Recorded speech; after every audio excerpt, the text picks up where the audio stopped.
and it changes the relationship from an adversarial one to a very cooperative one when you make that transition.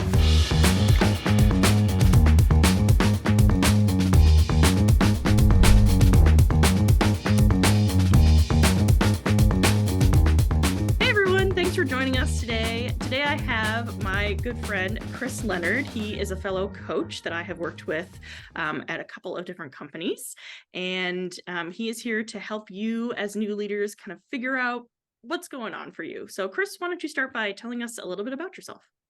So I had an interesting path into coaching. Thanks, Lauren. I started out in the music industry of all places as an audio engineer, spent a lot of time both in studios and riding on buses with the people I was working with, which is an interesting way to learn the art of collaboration, the art of leadership.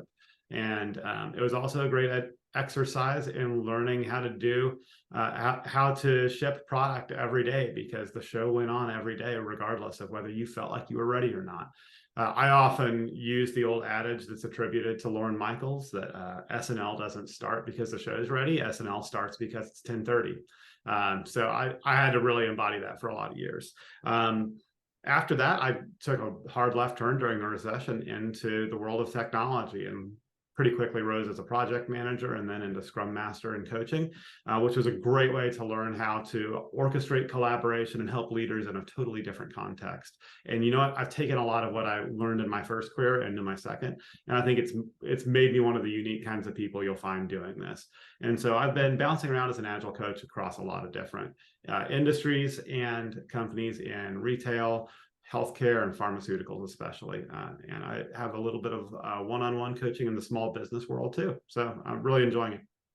So you have a really widespread breadth of experience coaching different industries, it sounds like. I like to think so. So I don't talk about this a lot on my channel, but I actually started in the entertainment industry also as a lighting technician. So we have a lot of similar background. Yes. So segueing into actually talking about our new leaders, it sounds like you have a lot of different experiences, different industries. So you've seen a lot of different styles of leadership. In your opinion, what are sort of the key attributes that make a leader successful, regardless of what kind of style of leadership they actually use? Yeah. The best leaders I've seen have a combination of things that I think are really important. I think empathy for the people on the team is really important, because it goes into helping them get things out of their way, helping them get out of their own way. And a lot of it comes down to being able to put your perspective aside for a few minutes and really see the world through their eyes. Because if you're too encumbered by your own perspective and your own agenda in the conversation, you're not going to see what they're going through, and you're not going to see the thing that's in front of them. You're just going to see a person not doing what you want. And it changes the relationship from an adversarial one to a very cooperative one when you make that transition. So openness and curiosity go with that too, but I think those are important as well. You kind of need to be the watchtower for your team and to be taking in new information and new perspectives, as well as looking out for dangers that they can't be totally on the watch for because they're down in the weeds getting the work done. And then I think third is the confidence to stand on your convictions and on your decisions, so that when you do make a decision, right or wrong, like that's the direction and you're going to stand by it. Because if a leader doesn't do that, if it becomes obvious that every decision is negotiable and every decision can be manipulated with someone screaming loud enough or making the right argument after the fact, it creates a lack of confidence in the entire environment where people don't really know if any decision is real because it could change tomorrow. Or it becomes all political. And so you got to create enough confidence in the environment and the decisions that are being made to where people can assume a matter is settled once the decision's taken. Yeah, it's really, I totally agree with all of that. And So let's talk a little bit more about confidence. So I talk a lot about confidence in my blog posts and my videos. So what do you think a leader can do, especially a new leader can do, to kind of help improve their confidence? Because a lot of new leaders step into their role and they're not really sure if they have the knowledge to make these decisions, if they really have the authority to make the decisions. So what do you think a leader, especially a new leader, can do to kind of help become more confident in their role, in their decisions? Mhm. You know, I think about this sometimes from the perspective of being a parent, because sometimes as a parent, I think, well, who recruited me to this thing? Like, who decided I was qualified to do this? But I am here, and you couldn't replace me with somebody else and have them easily do as good of a job as I am, because I am the only me that my child has. And consequently, like, you're where you are in your organization for some reason. And the totality of who you are is all part of that reason. And you couldn't easily replace somebody else with you and have the same result. And so you've got to bring your totality of who you are to the job, because it's part of what got you here, and it's part of why you were chosen, or why you found yourself there. And people look up to it and appreciate it. So I think that's the first thing, is like, understand that you are not an easily replaceable person. It's not like you can just switch yourself out with another leader and get the same results. I think second is being curious and open, and realizing you don't have to have all the answers is really important to gaining confidence as a leader. Because if you take upon yourself the weight of every decision and the weight of having to be right all the time, this burden of having to always be right, never admit you're wrong, or never admit you don't know, is a thing a lot of leaders take upon themselves unnecessarily, that I think makes the job a lot tougher. The best leaders are good at orchestrating the best answers out of their team when nobody really knows, but you can orchestrate some kind of resolution to the question that everyone can commit to, even if they don't all totally agree. Those leaders tend to get the team to pull in that direction really consistently and thoroughly, and at least find out if they were right or not. And so I think it really gives you a lot of confidence when you make that admission that you don't know the answers. You don't have to have all the answers, but that you're the right person to help the team find it together. Yeah, I think new leaders put a lot of pressure on themselves to have all the answers when, just like you said, they don't have to have all the answers. That's not the point of being a leader. The point of being a leader is to help everyone else figure out the answers with you and move in the same direction. Look at a lot of the best leaders, or at least like the leaders who've come such a long way and are most known for it. I mean, I think about leaders who've been around a long time, like Bill Gates or somebody like that. They're lifelong learners.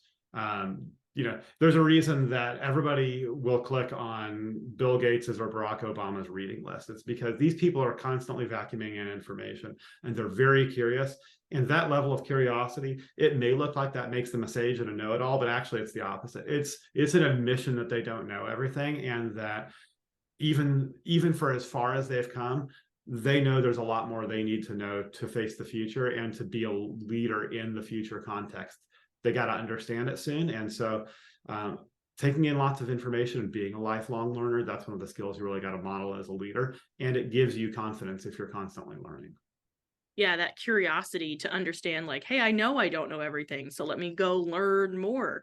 And that applies not only to reading, but also to talking to your teammates, talking to your coworkers, talking to other leaders.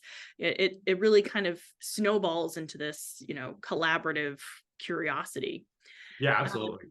What a lot of new leaders struggle with is, that transition from teammate to leader, and knowing that, okay, now I have to hold these people accountable, whereas before I was just a fellow teammate and we were pulling along together. So how can these new leaders take on this new role of now being responsible for these people, as opposed to just kind of their friend or their fellow teammate? How does confidence play a role in helping them navigate now this new world that they're in? Yeah, I think, my wife went through a situation recently where a good friend on her team became the boss, and their relationship has changed. But I think it's a positive example because the rapport that they had and the trust she had in that person before this change is a big part of why that person's been successful, because she has built up all this goodwill as a peer of the team, and they really trust that they're in good hands now. So I think when you look at that situation, don't see just the risk of the good relationships that you have with your former teammates. See that as an asset. You have their goodwill. They want you to succeed. They're probably glad you're there as opposed to some outsider who they can't trust and don't know. So use that to your benefit, and use that to give you confidence that, again, they want you to succeed and that you're all in this together. You leading them is not something you're doing to them. It's something that they have very much been part of, and that they continue to support. Until they don't, right? But like, if you would know it if they didn't, and if they still are your friends and they still want you to succeed, and and you guys still have great conversations together, then they do.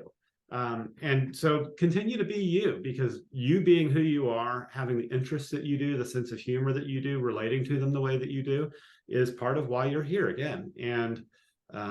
And if you let all that go away to kind of put on a mask of professionalism over who you are, then you probably will start to erode that goodwill. But continuing to embrace the relationships you have, even as you just have to make the decisions that you do, they're going to respect you for it. They're going to continue to be glad that, again, it's you and not somebody from the outside who they don't know and don't trust and whose intentions they don't understand is there. So continue to be you.